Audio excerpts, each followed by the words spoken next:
అందరికి నమస్కారం. నేను శిరీష. ప్రస్తుతం మనతో పాటు ఉన్నారు ప్రముఖ ఆధ్యాత్మికవేత్త శ్రీమతి బట్టిప్రోలు విజయలక్ష్మి గారు. అమ్మతో మాట్లాడదాం.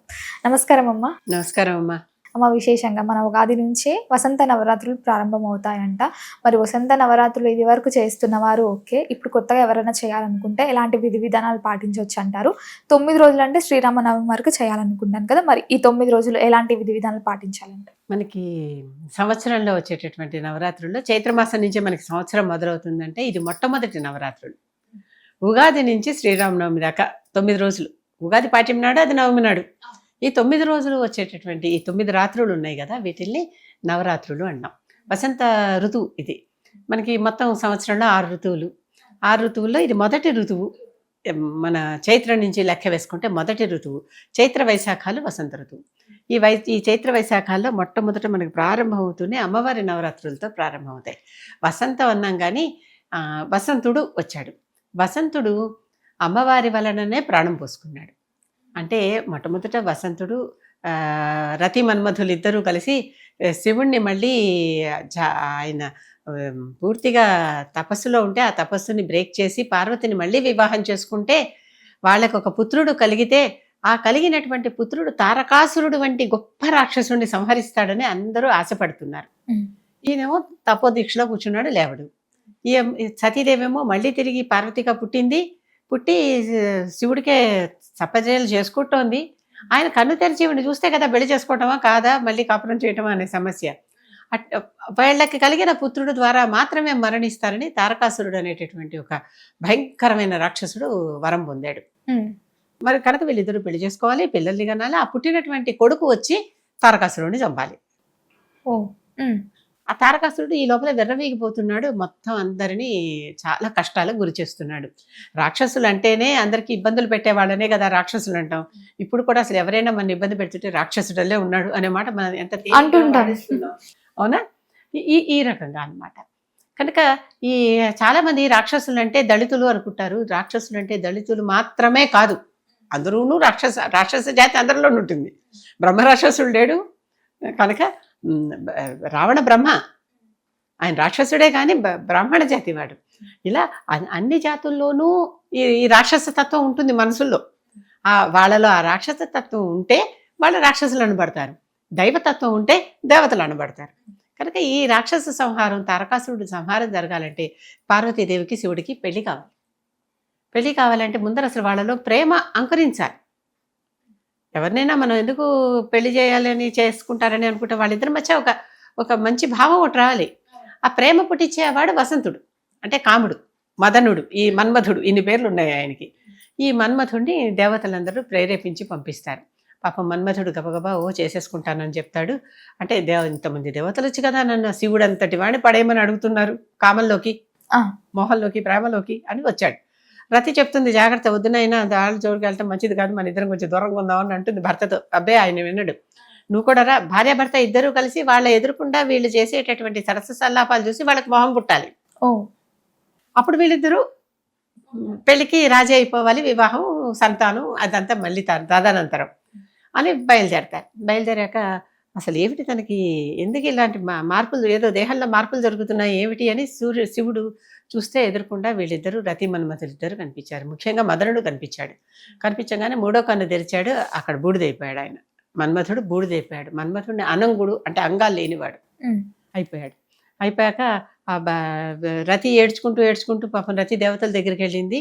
ఇక్కడేమో పార్వతి శివుడి కాళ్ళు పట్టుకుని మన కోసం వచ్చాడు, ఇది ఏమిటి అని అడిగింది. తర్వాత వీళ్ళిద్దరు చక్కగా రాజీ పడ్డారు, పెళ్లి చేసుకున్నారు. ఈ సమయంలోనే అమ్మవారు మళ్ళీ తిరిగి ఆ బూడిద నుంచి ఒక రూపం, అంటే ఈ మనలాగా అంగాలు ఉండేటటువంటి రూపం కాదు కానీ ఒక ఆకారం అయితే వచ్చింది. వచ్చి అంటే ఆయన ఉంటాడు, ఒక శక్తి రూపంలో ఉంటాడు. మనలాగా దేహ రూపంలో ఉండకపోవచ్చు, శక్తి రూపంలో ఉంటాడు. ఆ శక్తి రూపంలోనే ఆ మదనుడు అన్ని పనులు చేస్తూ ఉంటాడు అనమాట.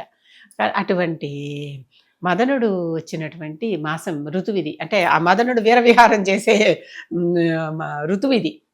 కనుక ఈ సమయంలో అమ్మవారు అతనికి ప్రాణం పోసి మళ్ళీ తిరిగి నిలబెట్టింది. కనుక ఈ సందర్భంగా పురస్కరించుకుని పాడ్యమి నుంచి నవమి దాకా చక్కగా నవరాత్రులు చేసుకుంటాం. వసంత నవరాత్రులు అంటాం వాటిని. ఈ వసంత నవరాత్రుల్లో లలితాదేవి పూజ.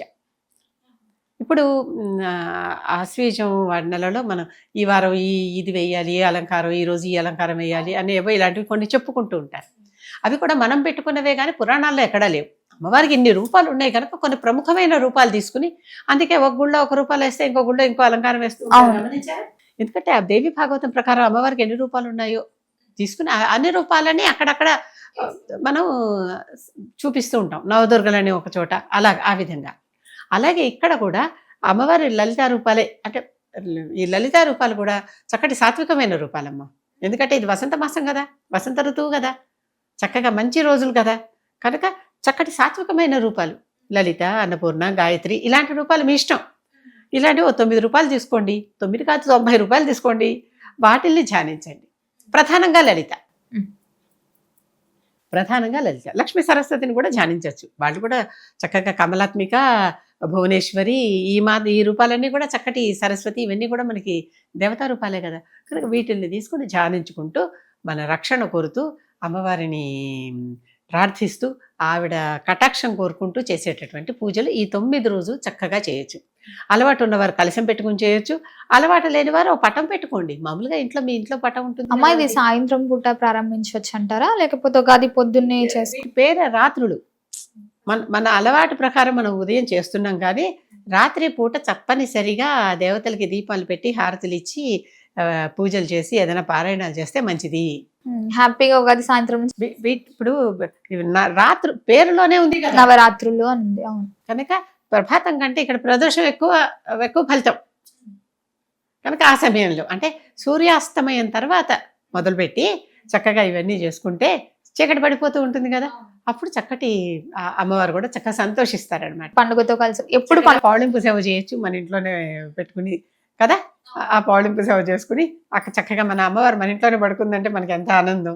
అలా చేసుకునే వాళ్ళ సంగతి చెప్తున్నా, భావించే వాళ్ళ సంగతి. అందరూ ఇలా చేసుకోకపోతే మనసులో ఏమైనా చేసుకోవచ్చుగా. శంకరాచార్యుడు 64 సేవలు ఆ అమ్మవారికి చేసుకున్నట్టుగా భావిస్తూ శ్లోకాలు చెప్పుకున్నాడు. 64 సేవలు చెప్పుకున్నాడు. ఇది నేను నీకు బంగారు కాసులతో అభిషేకం చేస్తున్నాను, నీకు నవరత్న హారాలన్నీ తొడుగుతున్నాను, నీకు గొప్ప మణిమయ మకుటం తొడుగుతున్నాను సన్యాసి ఆయన దగ్గరే ఉన్నాయి. అవునా? నీకు చక్కటి నవరత్న ఖచ్చిత సింహాసనం సమర్పిస్తున్నానమ్మా, చక్కటి మంచి పాన్పు అమర్చానమ్మా, దాని మీద వాళ్ళు విశ్రాంతి తీసుకోమ్మా, నీ మీద ఏమీ పడకుండా పైన ఛత్రం ఏర్పాటు చేశానమ్మా, ఇవన్నీ అనుకున్నాడు ఆయన మనసులో.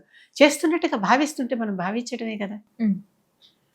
మీరు అలా చేయగలిగితే అలా చేయండి, ఇలా చేస్తే ఇలా చేయండి. మొత్తం మీద ఈ 9 రోజులు అమ్మవారి శక్తి మంచి చక్కటి ఉద్ధృత స్థితిలో ఉంటుంది, మంచి ఉన్నత స్థితిలో ఉంటుంది. ఒక్కొక్కసారి శక్తి విజృంభిస్తుందని మనం చెప్పుకుంటాం కదా, అవునా? ఈ సమయంలో అమ్మవారు మంచి మంచి ఉద్ధృత స్థితిలో ఉంటుంది. కనుక అటువంటప్పుడు అలాంటి దేవతని మనం ఇప్పుడు ఒక వ్యక్తి ఎవరో మనకి బాగా స్నేహితుడమ్మా, ఇప్పుడు ఆయన మినిస్టర్ ఇంకోటి ఏదో పెద్ద పదవిలోకి వెళ్ళాడు అనుకుందాం, డిఐజీనో ఐజీనో డీజీపీనో అయ్యాడు. అప్పుడు వాళ్ళ పవర్ ఎక్కువ కదా, మనకి తెలిసిన వ్యక్తే, మనకి తెలిసిన అమ్మే, కానీ ఈ ప్రస్తుత పదవిలో ఉన్నప్పుడు వేరే పవర్ కదా.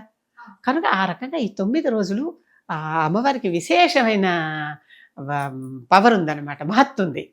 కనుక ఈ 9 రోజులు పూజించుకుంటే చాలా ఎక్కువ ఫలితం.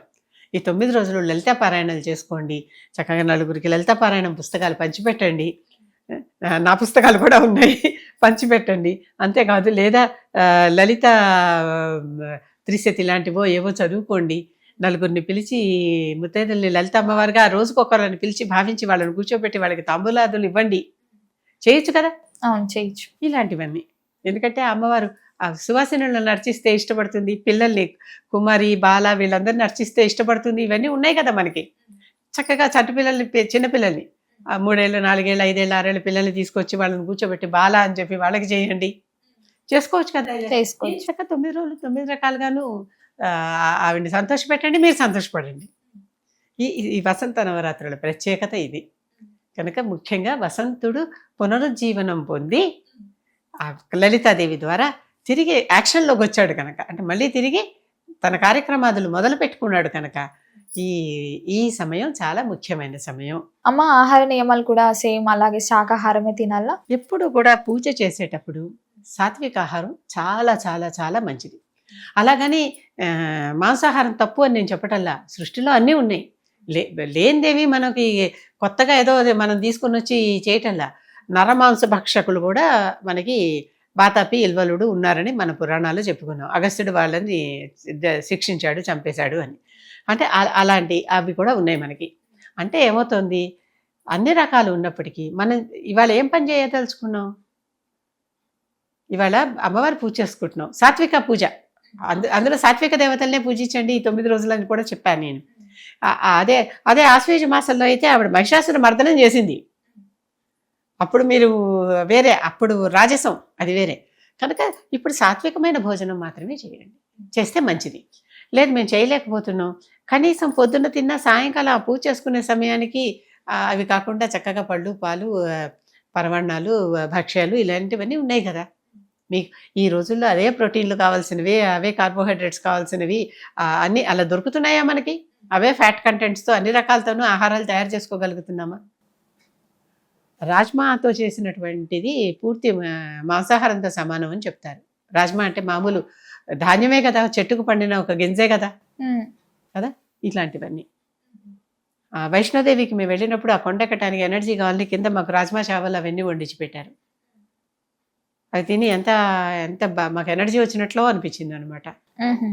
అలాంటివి ఏమన్నా అలచందలు అంటారు, మనం రకరకాల ధాన్యాలు ఉన్నాయి కదా, ఇలాంటి పప్పు ధాన్యాలు, చిక్కుడు గింజలు లాంటివి, అవన్నీ చక్కగా చేసుకోండి, తినండి, అమ్మవారికి నైవేద్యం పెట్టండి, మీరు తినండి, చాలా మంచిది.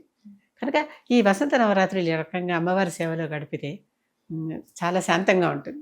అంతవరకు అయితే నేను చెప్పగలను. చాలా శుభంగా, శాంతంగా, అన్నిటికీ మంచి ఆనందం వైపుకు మనల్ని తీసుకెళ్లే రోజులు ఇవి. అమ్మ మొత్తం మీద మాకు తెలియని ఎన్నో మంచి విషయాలు తెలియజేసినందుకు ధన్యవాదాలు. నమస్కారం అమ్మా.